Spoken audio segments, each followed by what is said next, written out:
berwasiat kepada diri saya sendiri dan panjenengan semua bahwa istilah peruqyah dan marqi, roqi atau roqi ini hanya istilah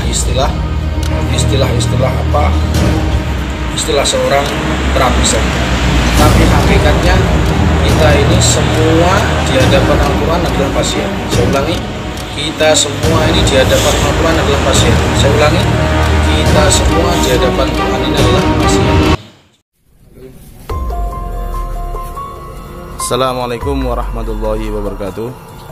Alhamdulillah, di pagi hari ini kita tepatnya berada di daerah Kabupaten Boyolali, yaitu untuk melakukan pengawalan kepada mujis kita yang sedang mengisi acara pelatihan Jam'iyah Ruqyah Aswaja, yaitu tepatnya di daerah Boyolali. Ini pelatihan yang ketiga untuk wilayah Jawa Tengah, dan kali ini kita ditemani teman-teman praktisi JRA dari Kabupaten Temanggung dan Kabupaten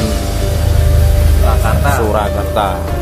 Mudah-mudahan para praktisi JRA kita diberikan kesehatan serta diberikan rezeki yang halal barokah dan bisa naik haji semuanya. Baik, kali ini saya akan memberikan sebuah konten tayangan video di mana video ini berisi pesan-pesan penting dari guru kita, yaitu Gus Amak, waktu di sela-sela kemarin waktu makan malam tepatnya di daerah Pati. Mudah-mudahan video yang saya unggah ini bermanfaat untuk kita semuanya, khususnya untuk praktisi JRA dimanapun berada. Demikian dari Boyolali, tim JRA Boyolali Ki Pandanaran. Mudah-mudahan apa yang disampaikan beliau ini bermanfaat untuk kita semua. Assalamualaikum warahmatullahi wabarakatuh. Alhamdulillah wassalatu wassalamu ala Rasulillah Muhammad ibn Abdillah wa ala alihi wa sahbihi wa mawalah. Di ajli iktisar iktifah, yang pertama alhamdulillah Allah menghendaki saya untuk mampir ke JRA Pati, untuk lewat, dan sebenarnya tidak ada rencana saya, kan rencana lewat sini tapi karena macet dan beberapa pertimbangan sopir, karena lewat Boyolali kita akan memakan waktu 250 km, jangan kalau lewat jalur tas 150, maka saya memutuskan untuk lewat jalur utara, dan ini semua bukan kehendak saya tapi kehendak Allah Subhanahu. Mudah-mudahan dengan silaturahmi ini, sebagaimana Nabi mengatakan ayub satolahu fi rizkihi, kita rezekinya diberi rezeki yang berkah, dijembarkan, diluaskan rezeki kita. Jadi rezeki tidak penting banyak, tapi wasir, luas. Ayub satolahu fi rizkihi usaha fi asalihi. Dan dengan buka silaturahmi ini, mudah-mudahan kita, anak keturunan kita diberi keturunan yang soleh-solehah. Amin. Min ahlil Quran wa khasyuhum. Amin. Wa min alladziina yastami'una al-qawla fa yattabi'una ahsana. Yang belum dititipi keturunan, mudah-mudahan Allah menitipi. Amin. Izin Allah untuk segera mendapatkan jodohnya. Amin. Dan apapun hajat kita, baik hajat dunia dan akhirat, dikabulkan oleh Allah SWT. Amin. Yang selanjutnya saya mohon maaf ya, saya ingin berwasiat saja kepada diri saya sendiri dan bagi semua. Pertama yaitu untuk bertakwa kepada Allah. Fa inna khairu zadi taqwa. Karena apapun aktivitas kita, profesi kita, kelak di akhir hayat kita, tentu kita adalah sebaik-baiknya bekal menuju perjalanan akhirat yang begitu panjang, yang tidak ada goyahnya, tidak ada selesai-selesainya. Perjalanannya begitu sangat panjang dan bekalnya tidak ada lain adalah kecuali takwa kepada Allah. Fa inna khairu zadi taqwa. Maka hendaklah kita bertakwa kepada Allah, berusaha semaksimal mungkin menjalankan semua perintah yang dijanjikan Allah dan menjauhi semua larangan yang dilarang oleh Allah dan Rasul-Nya. Yang kedua kalinya, saya berwasiat kepada diri saya sendiri dan panjenengan semua bahwa istilah peruqyah dan marqi. Roqi atau roqi ini hanya istilah apa? Istilah seorang terapisan.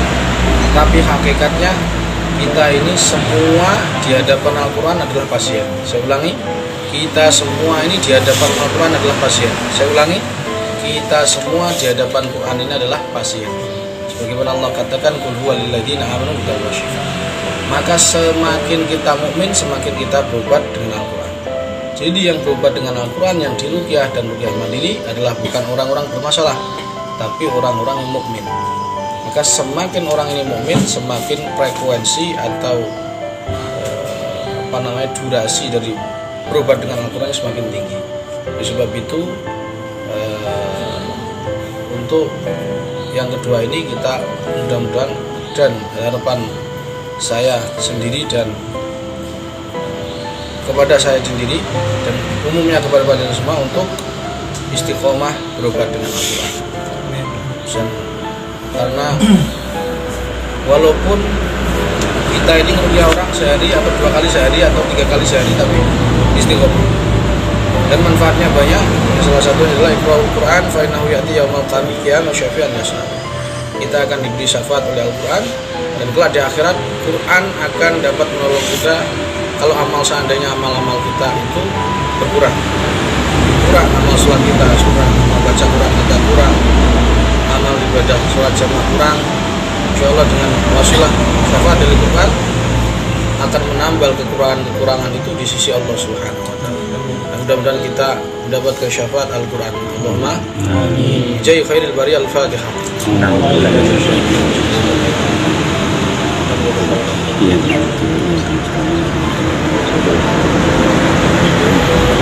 Allahumma arhamna bil Quran wa'alhu lana imaman wa nuran wa hudan wa rahmah.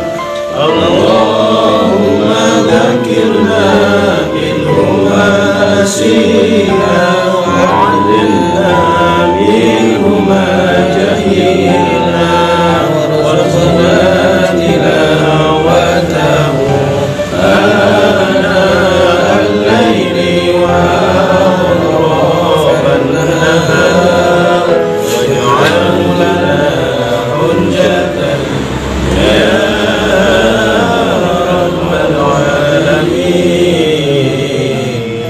Selanjutnya bahwa kita senantiasa selalu bertaluk menghubungkan hati kita, menghidupkan sunnah-sunnah Nabi dan menghidupkan tanda kutip perilaku Nabi dalam perilaku kita. Nah, qul in kuntum tuhibbunallah fattabi'uni yuhibbukumullah wa yaghfir lakum dhunubakum. Sehingga kita usahakan kita setelah fana billah ya fana fi rasul. Jadi kalau ruqyah itu niatnya memang kita menolong umat Rasulullah SAW. Maka sebagaimana saya sampaikan, saya dari Kalimantan Timur langsung ke Jawa Tengah bukan profesi saya. Saya bukan profesi ruqyah.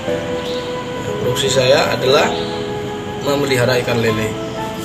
Jadi hakikatnya ini bukan profesi, karena ruqyah bukan profesi. Ruqyah adalah ladang dakwah kita, ladang mendekatkan diri kita kepada Allah, ladang perjuangan nasrul, ladang dakwah, ladang untuk menghidupkan sunnah Nabi.